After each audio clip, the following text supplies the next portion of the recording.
Hovorí sa o tebe, že máš jedny z najlepších rúk, bicepsov v histórii. Kto podľa teba má najlepšie ruky v histórii? No ja, to sa tak nehovorí, to tá kurva je.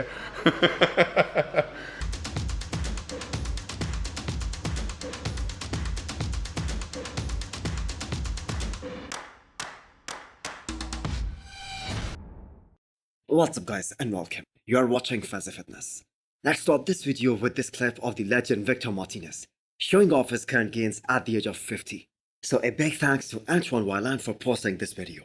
So Victor has held on to that size so well post-retirement. Specifically his upper half looks absolutely brilliant. Young guns, old guys, Jesus, still got it, still got it. How's that? Yeah, man. Good to see you, man. And I have to say, if there is one true uncrowned Mr. Olympia, that is Victor Martinez. Because I think we can all agree on this. The 2007 Mr. Olympia, Victor Martinez should have won that.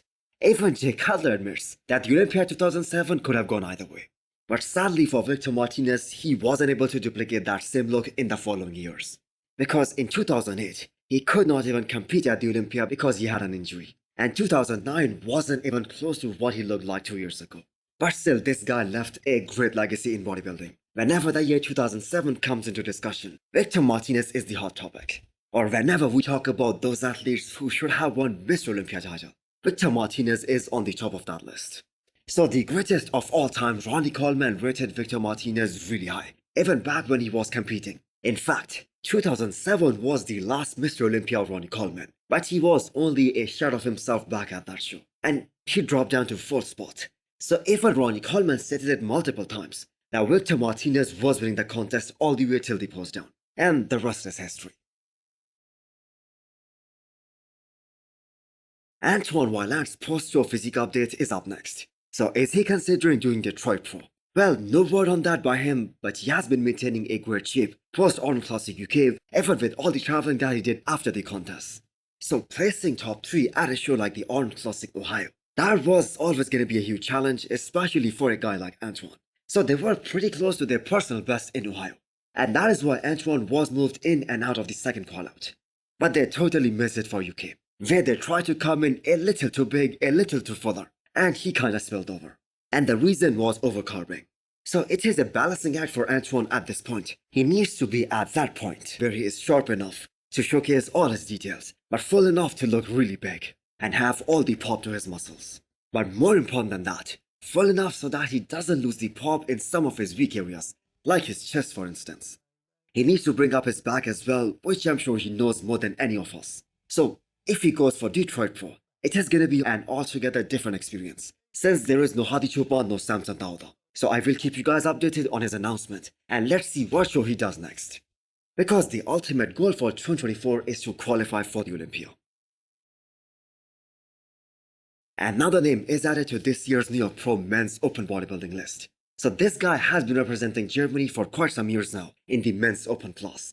So Tim Budisham is in for the New York Pro. Now we all know Nick Fokker is gonna win this show. With the mutant in there, everyone else is gonna be fighting for the second spot. And we have guys like Tonio Bolton and Rubil Mosquera who are gonna be gunning for that spot. So I believe this is gonna be the start of the season for Tim Budisham. And he usually does multiple shows every year. So Tim has been competing as a pro for almost 5 years now. But he hasn't been able to win a pro show, and he hasn't been able to qualify for the Olympia yet. But he's getting better every year.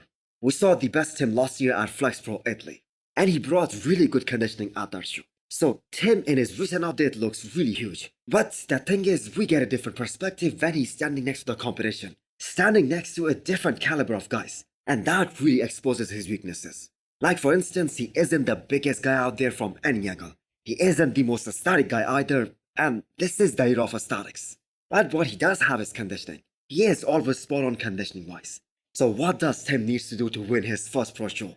Well, first of all, pick a show more strategically, based on the level of competition, because he has to be realistic about it. He should 100% go and compete at Korea Pro, which is scheduled just 1 week after the New York Pro. And considering that California Pro is also happening on that same weekend, there is a very high likelihood that the competition at Korea Pro isn't gonna be that deep. I highly doubt that the guys from the US, they will go all the way to Korea to compete. And for now, only Vaillant has confirmed his attendance at Korea Pro.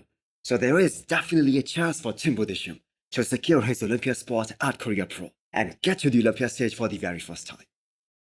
Breon Ansley is the only athlete in the Classic Physique division who has competed in every single Mr Olympia since Classic Physique division was created, and all the credit goes to him and his trainer Chris Cormier. There was the age factor that came into play, the criticism that his quads are melting especially in the last couple of years, but he never gave up, and that is a physique that evolved with the division and got better every single year, despite having no room for improvements. And the reason was the weight cutoff, the reason was the weight ceiling. So the Arnold Classic 2024 was by far the best version of Breon Ansley to ever grace the stage. And although he did place better in UK, but majority of the bodybuilding community agrees on this, that he was better in Ohio. So in UK, Breon was finally able to beat Urs by winning 3 poses out of the 5. But the poses that he won, they were really close between him and Urs. But that runner placing still is going to motivate him a lot to work harder than ever and try to bring an even better package for this upcoming Mr Olympia in October, where we will have this rematch one more time. So Breon has kept things super tight post-show because he knows he cannot be up 20 or 30 pounds in the off-season, because that is going to make him coming down to the weight cutoff. That is around 189 or 190 pounds extremely difficult. But the team around Breon, specifically his coach Chris Cormier, he is fired up for what's to come in 2024. So I don't know whether Breon can bring up his quads at the age of 45, because this has been the biggest criticism on his physique so far. But they are definitely gonna try and do that. So on a separate note, here is Breon's favorite cheat meal, the pancakes. So either he did not have one post-show because he had guest posing appearance to make, or he did not post it online. But here is the latest one that he had today. Oh boy. And the chocolate is on the way too. Okay.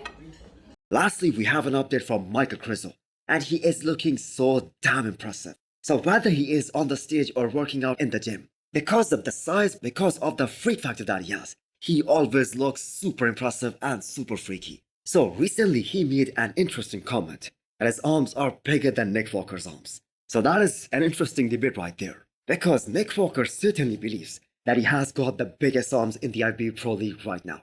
To Walker si môže myslieť, že má krajšie bicepsy ako ja, keď má 160 cm. To proste, keď nemal takú výšku, ja tak to nedá.